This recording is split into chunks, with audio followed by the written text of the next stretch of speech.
Yeah, man, Scotland Yard. Yeah, don't play no game.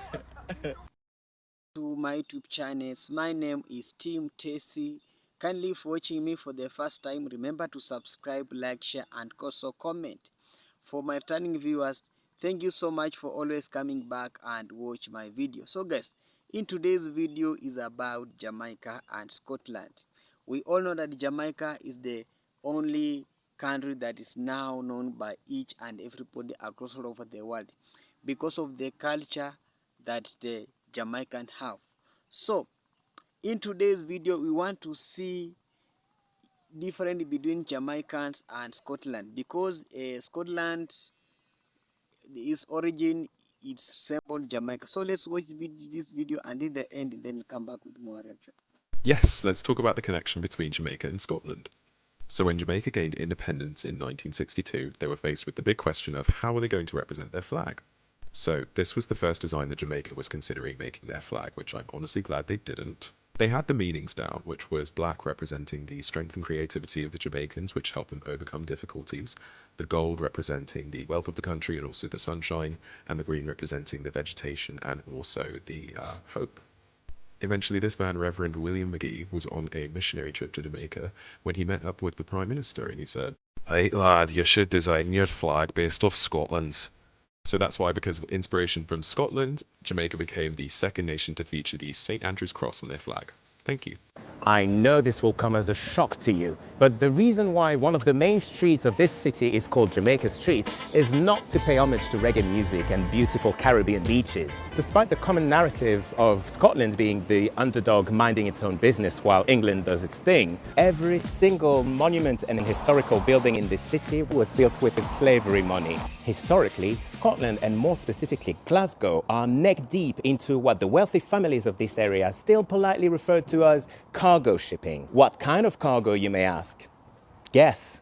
Unlike in the US or in Brazil, the UK never had a slave labor industry on its mainland, so it's easy for Britain to pretend like we don't see it. But in Glasgow, there are some hints.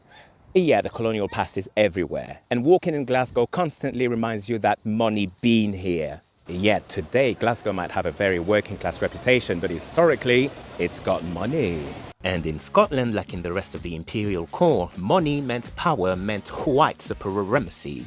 To every colonial empire, education is an organ of propaganda and subjugation. And yet, if you would ask the University of Glasgow about slavery, up until 2018, all they will tell you is boast about the university's involvement in the emancipation and abolition movement.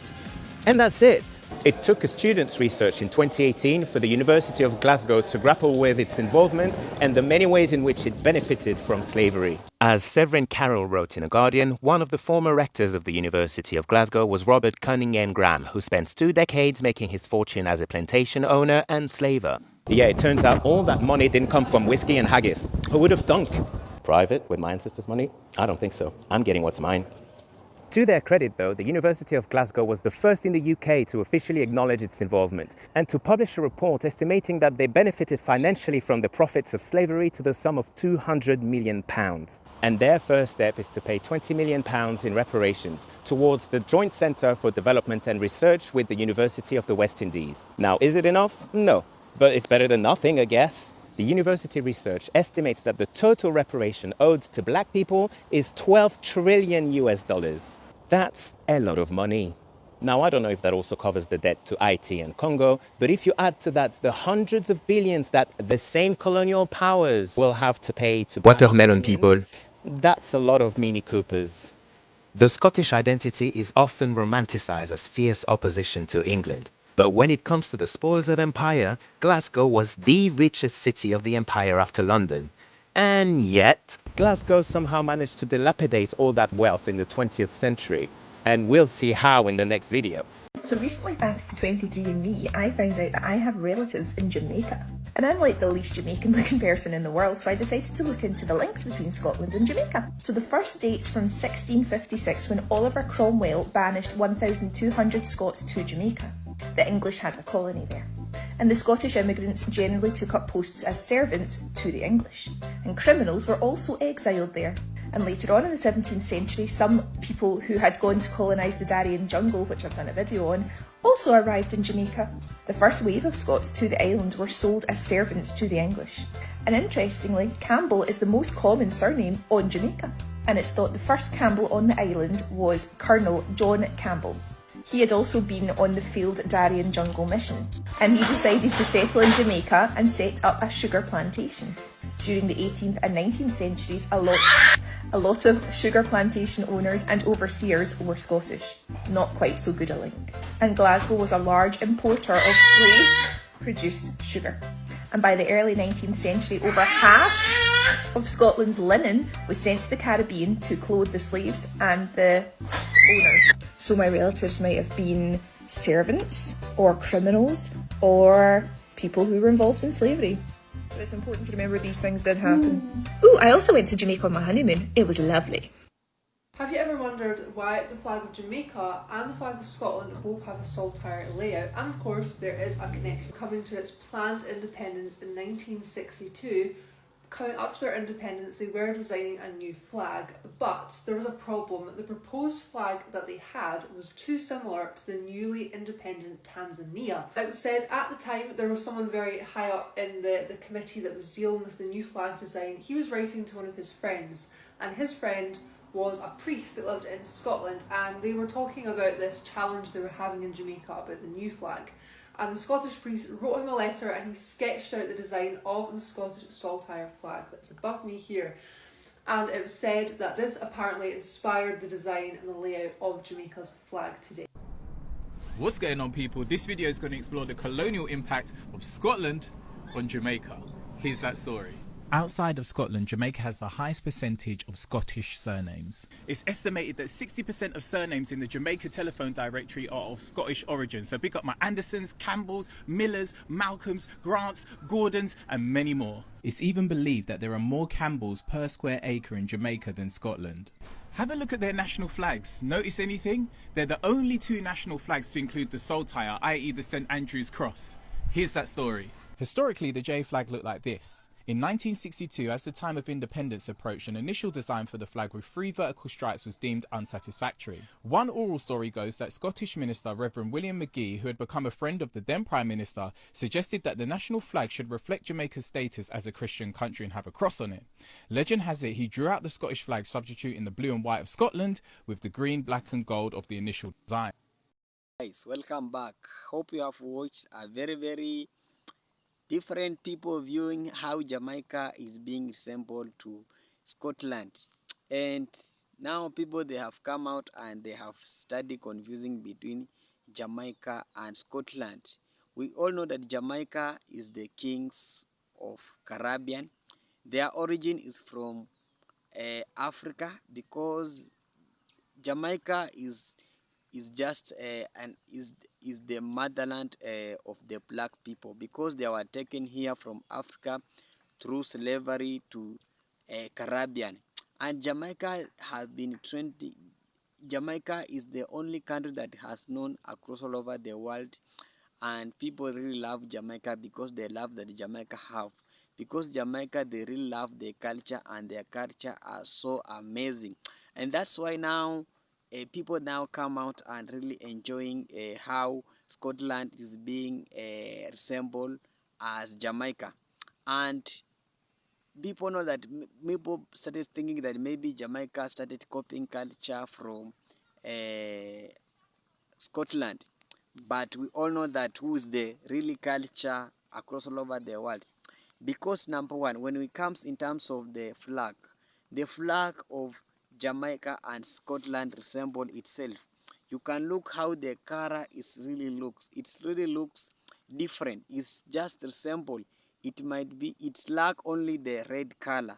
When you see Jamaican color, it's lack the red color, and when you see the Scotland color, it's lack the that red color. So those flags are unique compared to other countries, because you can find in other countries they have maybe the stars on their colors, but those two countries, they don't have any star on their country. So this come out and now starting confusing. A lot of people come out and starting confusing.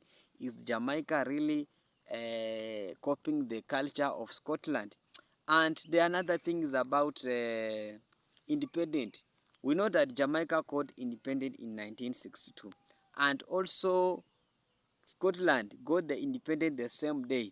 So these things started confusing so many people, and we have seen a lot of Jamaicans flocking in the streets of Scotland.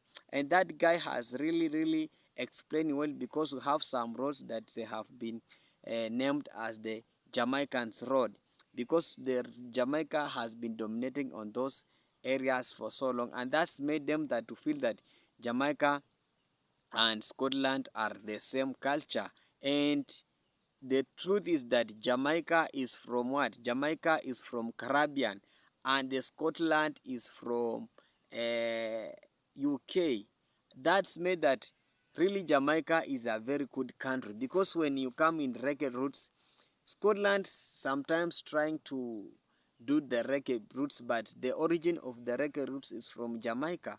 And I can say that Scotland was just trying to copy the culture of the Jamaica. And another thing is that how we have seen how those ladies that is speaking their Patos language. So this Patos language is the origin of the really origin of Jamaica. Beside having the English and Spanish, Jamaica started its own Patos language, and this Patos language they have supplied across all over the world. And some of the reggae music and rhythms roots normally use those Patos language. That's why it circulated across all over the world, and people now loving the Jamaica.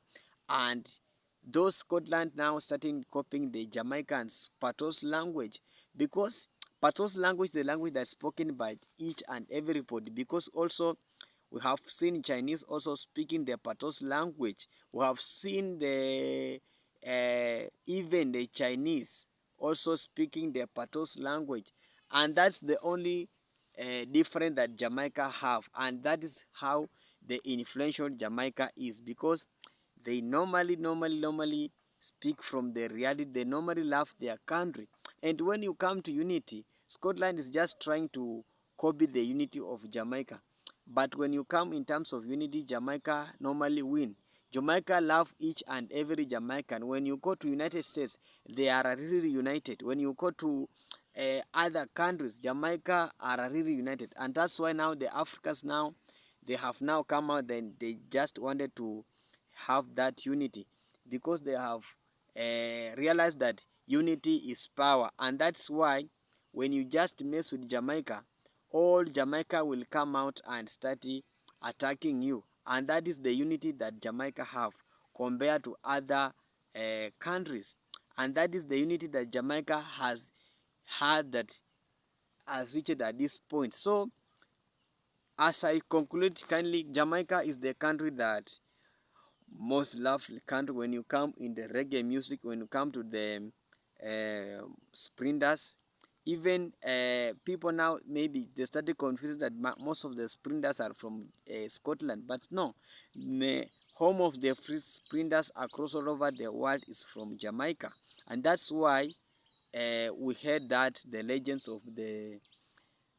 legends come out, like Usain Bolt and other people, they come out and really raising the flag of Jamaica. So kindly guys, for watching me for the first time, I'm Team Tasty Reaction. Kindly subscribe, like and share in these comments. I I I love you guys to share this channel to your friends, to your family. Thank you so much, and may God bless you. Bye for now.